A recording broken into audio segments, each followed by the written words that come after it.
And still some leftover moisture out there with some showers and thunderstorms here in our Mississippi counties, gradually working there off to the west and moving out of the area over the next couple of hours. It's going to stay muggy and warm through the overnight hours. We'll start to lose the rain chances here hour by hour, but we've got dangerously hot temperatures on the way to the Gulf Coast. I'll let you know just how hot we get coming up.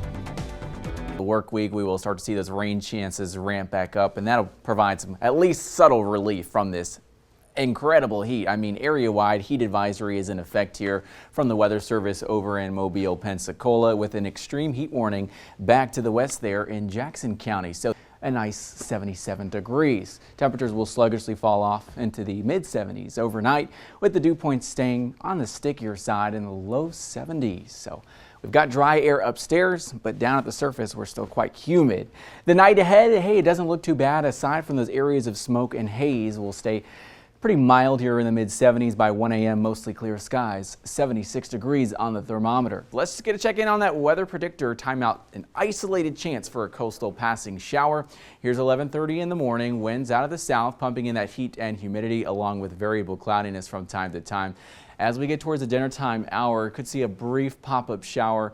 I'm not really overly sold on that, so we'll keep the rain chance slim at best today. Into the overnight hours, maybe a few passing clouds from time to time. Some patchy early morning fog is possible, but our weather predictor does start to show some of that moisture creeping back in by Wednesday at 1 o'clock in the afternoon. Could introduce a little bit of a rain chance. Temperature in Orange Beach right now, 93 degrees. Look at that feels like temperature with the dew point at 77. It feels well into the triple digits this afternoon, and the radar out there is unfortunately very quiet because there's no rain out there to cool us off.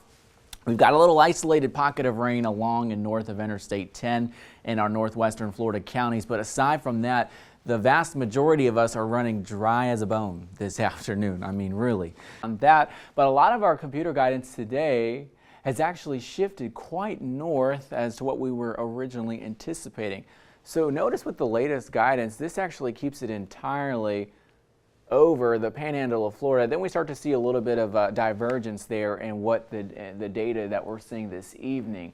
So that's going to make really all the difference. If it stays over water longer, it has more of an opportunity to develop. But if this just parallels I-10, then we're talking about a completely different scenario. This may just end up being an open surface trough of a low pressure. So we'll keep close tabs on it for you. On WKRG News, the 4 on 5. Well, a soupy evening out there. Cloudy skies as we look over downtown Mobile. Temperature by 10 o'clock later tonight around 78 degrees. Here's another live look from our Sweat Tires camera in Orange Beach. We're seeing gloomy conditions. In an age where we rely so much on our cell phones for weather information, what is the importance of having a NOAA weather radio? As this storm does continue to work off to the east here, it's moving east into eastern portions of Washington County.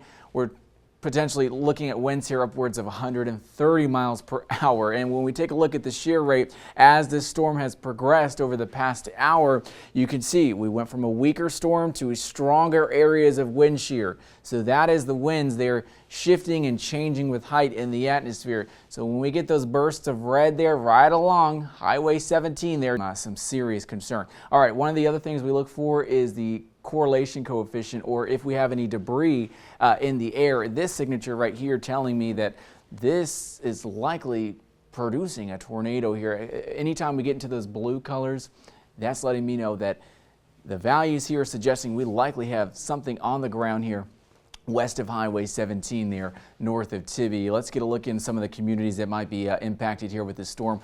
Along and north of 4 Points Road in Tibby, just west of Hawthorne Road. This is going to continue to work off to the east here over the next 30 to 45 minutes here. South Toomey Road, that's another area that we're going to be monitoring there as this tornadic circulation continues to move off to the east to tomorrow morning. These are the actual air temperatures on the thermometer. 33 in DeLand, 35 for the metro, downtown in the tourist district. Very cold back up to the north and west where we're expecting freezing temperatures. Now, it's really not just about the air temperatures, it's about the wind chill factor. Take a look here. When we factor in the gusty breezes from the north and west, freeze warnings in effect, but wind chill advisories in effect area-wide. That's because it could feel as cold as 20 degrees locally. So this is some serious cold by Florida standards. Let's time it out for you by 10 o'clock tonight. This is what we're talking about. Wind chills in the upper 30s to the low 40s. And